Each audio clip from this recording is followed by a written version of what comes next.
आश्रम आफादा जाहैबाय बायदि बायदि पदमावती बाथौ आश्रम आफाद दिनै बे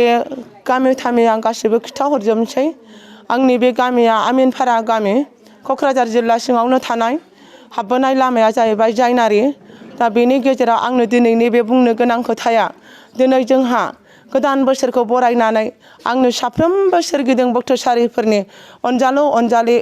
गासै गथ'साफोर दं बिसोरखौ लानानै दिनै आइ आफाया बिमा सरस्वतीनि नामै बिजाब मा बावनानै मोनसे फुजा खालामनो बोसोन होनायलाय दिनैनि बे समखौ लानानै आङो साफ्रोमबो भक्तसारिफोरनि फिसाफोर अनजालु अनजालिफोरखौ लेंहरनानै दिनै आर'ज देंखो सुजुनायजों लोगोसे गासै खामानिखौ मा मावनांगौ बे खामानिखौ आं मावलांबाय आइ आफानि गोहो बोलो जेरै थिनदों ओरै बे खामानिखौ बेनि गेजेरजों दिनै आंहा मोनसे खोथा खोन्थाहरनो गोनां दं जोंनि बे धोरोम दैदेनबोनाय हाबाफारिया आङो बावैसो थांनाय आघन दाननि 24 थारिख समाव फोरमायहरनाय बायदिब्ला बे समाव आङो 22 बोसोर जाबोखाबाय होननानै आं खोन्थाबोखाबाय 22 बोसोरसिम आं बे धोरोमखौ दैदेनबोनायनि गेजेरजों लोगोसे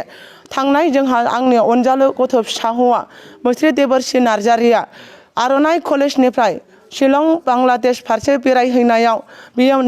नुफेरै अन्थाइ गोमोथाव थरसे अन्थाइ मोनबोदों बे अन्थाइ मोनबोनाय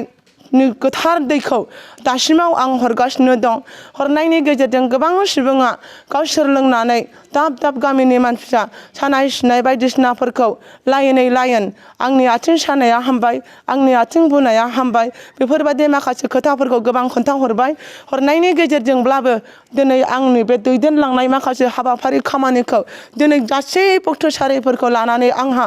निउ इयारनि थाखाय गोदान बोसोरखौ बरायनायनि गेजेरजों आइ आफानि अननाय मोनसे शुभ राहा लामाखौ बरायहरनानै बयनिबो संसाराव सान्थिनि थाखाय आर'ज गाबहरनानै आंनि मावनो गोनां बिबानखौ आं मावनानै आशीर्बादखौ हरबाय बेनि गेजेरजों लोगोसे आंनि बे बुंबावनो गोनां बाथ्राया बेनोदि जोंनि बे अन्थाइ मोननाय जायगाया आमिनफारा गामियाव आंनि मुङा सांग्रिला नार्जारि आरो आंनि बोरायनि मुङा मुस्रि थेत्रिमा नार्जारि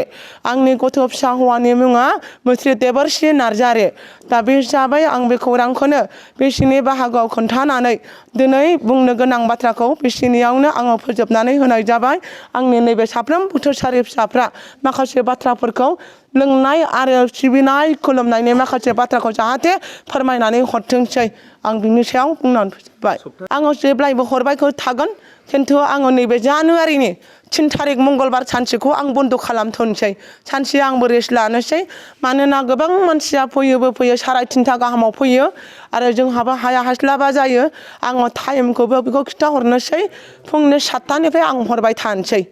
आङो बायहेरायाव थांथ'नाय नंला बे दैखौनो आङो बेसेबांसिम सुबुङा लांफैयो बे लांफैनायनि गेजेराव आंबो 12थासोसिमाव बेसेबांसिम होंगो दोंगो जालाङो बेसेबांसिमनि बाहागोखौ लानानै फुंनि 7टानिफ्राय 12थासिमखौ रेगुलार हगारबाय थानोसै 12थानि उनाव आंहाबो न'खराव माखासे खामानि दामानि मावनांगौ जेरै मोसौ दं बोरमा दं अमा दं बेफोरखौ लानानै आं मावनांगौ बेलानि थाखाय 12थासिमल' आं हरगोन 12थानि उनाव आङो खामानिखौ आंनिखौ आं मावलांगोन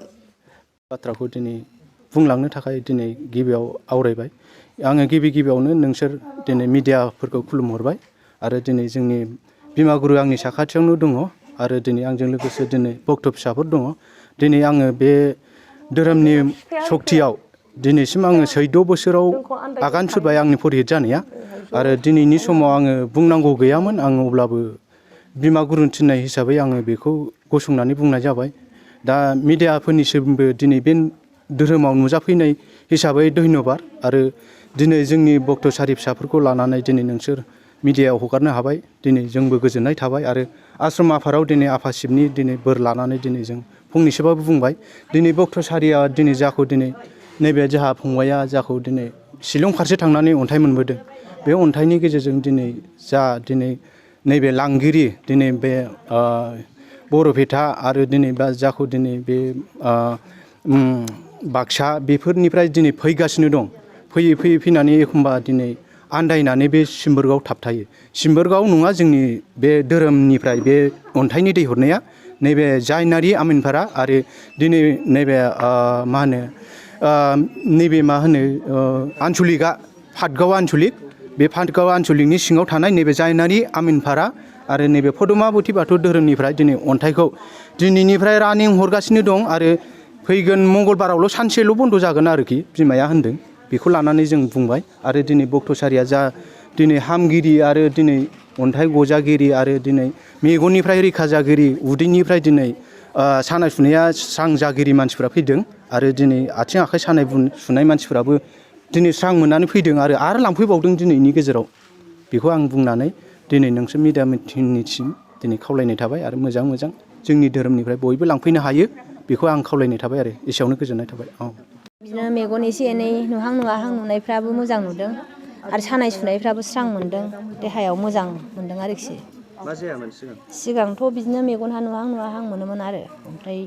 बिदिनो सानाय सुनाय बायदिसिना मोदोम सानाय माबा सानाय बेफोर दा स्रां मोनदों आरो मेगनाबो बिराद मोजां क्लियार नुनाय बायदि मोनदों आरो स्रां साफानो। अन्थाइनि दैखौ लोंनानै। आङो बै दखिन माबा मा होनो हालां बाजार थुरिबारि सिउगुरिनि खाथि थुरिबारियाव। बेसे गोबाव जाखो लोंनाया? लोंनाया एसे गोबावानो जाबाय खेननै खेनथामसो लांफैनाय जाबाय आरो जोंहाथ' बे बक्तखा नालाय फैबाय थानाय जाखायो बेहाय लांदों आरो दा जों गामिनिफ्रायबो बिदिनो सासे सानै लोंहैदों आं लाबोदों ओमफ्राय बिसोरबो मोजां मोनदोंनो आरो मेगन बिदिनो मोदै गनाय माबा गनायफ्राबो हामदों बिदि मोजां जानानै दं आरो दा। धोरोमनिनो मानसि आङो बे दै सान्थिखौ लोंनानै आंनि मेगना नुवा मोनदोंमोन आङो दा मेगनखौ क्लियारै नुनाय मोनबाय आरो आंना बोसोरथामसो जाबायमोन मिन्सिया थाबथानाया दा आंना बे दै सान्थिखौ लोंनानै आंना दा क्लियारै जाबाय आरो दा बेबायदि। मेगननि प्रब्लेमा बेसे गोबावनिफ्राय दंमोन? मेगननि प्रब्लेमा माबामोन बोसोरब्रैसो जाबायमोनदां 4-5 बोसोरफोर दा आराम मोनबाय बेखौ फुननानै होनानै लानानै नेम बायदियै माखासे नेमफोरखौ दै सान्थि लांफैबानो मोनथिखायो बिमा गुरुआनो बुजाय हरखायो बेबायदि। जों क'क्राझार टाउननिनो बिदिनो खोनानानै फैदों आरोखि लांनो दा लांनाय नायनोसै लोङै नायनोसै माबायदि मोनो उनाव मिन्थिगोन आरो। मा जादों ओरैनोथ' बेमार जेरैबायदि जेबो गैया माने फिसा फिसौ ओरैनो बेफोरनि थाखाय लोंहैनो सानदों आरोखि।